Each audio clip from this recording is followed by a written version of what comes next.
UP police में duty को लेकर बहुत सारी चीज़ें रहती हैं। ड्यूटी, पोस्टिंग, लीव मिलती है कि नहीं मिलती है, और इन सभी पर चर्चा करेंगे आज हम आप लोगों को। तो आप लोग ट्रेनिंग कर रहे होंगे, 60,244 पदों पर जो भर्ती के जो भी अभ्यर्थी थे वो सभी ट्रेनिंग कर रहे हैं जेटीसी की बहुत अच्छे से। और मन में कभी कभी कुछ बच्चे रिजाइन देने के लिए बात कर रहे हैं, तो ऐसा मत करो। ट्रेनिंग का खर्चा भी देना पड़ेगा, क्यों करना है। और उसके बाद में 35 से 40 50 हज़ार प्लस की ये सैलरी वाली जॉब मिल रही है आपको। वो भी ट्रेनिंग करने के बाद में आपको 50,000 प्लस वैकेंसी वो सैलरी हो जाएगी लगभग लगभग।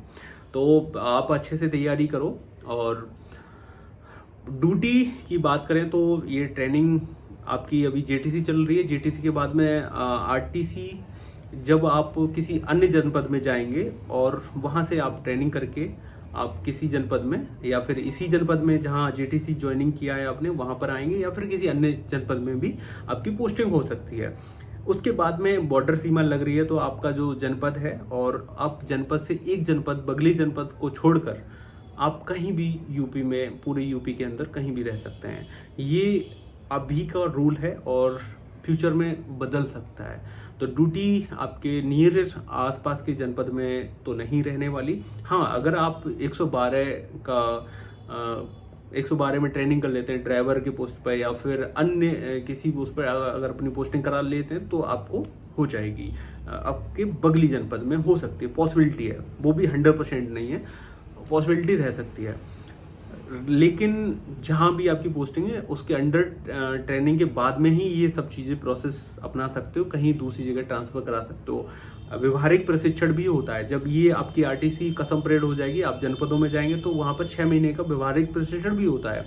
तो वो पूरा होने के बाद में लगभग 1 साल के बाद में पॉसिबिलिटी होती है कि आपके चांसेस हैं कि अन्य जनपदों में आपके ट्रांसफ़र हो सकते हैं, जोन और रेंज पर, या फिर रेंज के ज़िले में, या फिर जोन के ज़िले में, या फिर आपके थानों पर। थाने भी चेंज हो सकते हैं। तो बाकी ये सब चीज़ें प्रोसेस बहुत लंबी है। आगे चीज़ें जब आप जनपद में जाएंगे तो समझते जाएंगे कि विभाग की प्रोसेस क्या है और क्या क्या चीज़ें रहेंगी।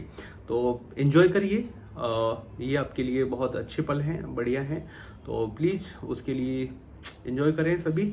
और ट्रेनिंग के बाद में पोस्टिंग और उसके लिए चिंतित ना हो। जहाँ भी हैं, आर्मी वालों को सोचें कि आर्मी वाले कितनी दूर रहते हैं। आर्मी या अर्धसैनिक बल जो भी हैं, पैरामिलिट्री फोर्सेस, बहुत दूर रहते हैं अपने घर से। तो अब तो यूपी में ही रहेंगे, और मैं भी काफ़ी दूर रहता हूँ अपने घर से। तो बाहर ही रहना है, जाहिर सी बात है। तो इस चीज़ को एक्सेप्ट करना है, और ये भी सोचना है कि काफ़ी लोगों से हम बेहतर हैं। 50 से 60 लाख लोग, बच्चे इसको एंजॉय करना चाह रहे थे, पार्टिसिपेट करना चाह रहे थे, इसको ज्वाइन करना चाह रहे थे। वो उनके सपनों को तोड़कर हम यहाँ आए हैं अपनी मेहनत पर। तो कहीं भी रहें, लेकिन जॉब करनी है और अपने बेहतर भविष्य के लिए काम करना है। तो पोस्टिंग और ये मायने नहीं रखती, कहीं भी रहना है, काम ही करना है, लोक सेवा करनी है, जिसके लिए आपने ये सब चीज़ें की हैं। तो थैंक यू सो मच। और वीडियो अच्छी लगी हो तो प्लीज़ लाइक शेयर भी कर देना। और हाँ, जो ड्यूटी जो आपकी जो रहने वाली है आपके जनपद में कहीं भी रहे, ड्यूटी बहुत सारी हैं। आप थाने पर भी काम कर सकते हैं, कार्यालय में भी काम कर सकते हैं, या फिर आप किसी गार्ड में भी काम कर सकते हैं। पुलिस लाइन में बहुत सारी ड्यूटियां रहती हैं, तो वहाँ पे भी काम कर सकते हैं। तो ये सब चीज़ें आप जब आएंगे तब आपको पूर्णतः समझ में आ जाएंगी कि क्या हमारे लिए बेस्ट है, क्या हमें करना है, क्या हमारे अगले जो ड्रीम है उनके लिए हमें कैसे क्या करना है, हमारी लाइफ स्टाइल कैसी हम चाहते हैं, ऑफिशियल वर्क चाहते हैं या फिर फील्ड वर्क चाहते हैं। तो सभी चीज़ें मिलती हैं यहाँ पे। और बहुत बड़ा विभाग है, बहुत सारी जिम्मेदारियाँ भी हैं। तो सभी जिम्मेदारियों में काम करने का मज़ा ही कुछ और है, बहुत आनंद आता है, बढ़िया लगता है। तो बाकी अभी महसूस कर रहे हो उससे भी बेहतर महसूस करोगे। तो कभी डिमोट नहीं होना है, बस यही करना है कि ये हमारा लाइफ का पार्ट है और हम इसे एंजॉय के साथ में करेंगे। Enjoy. Thank you so much.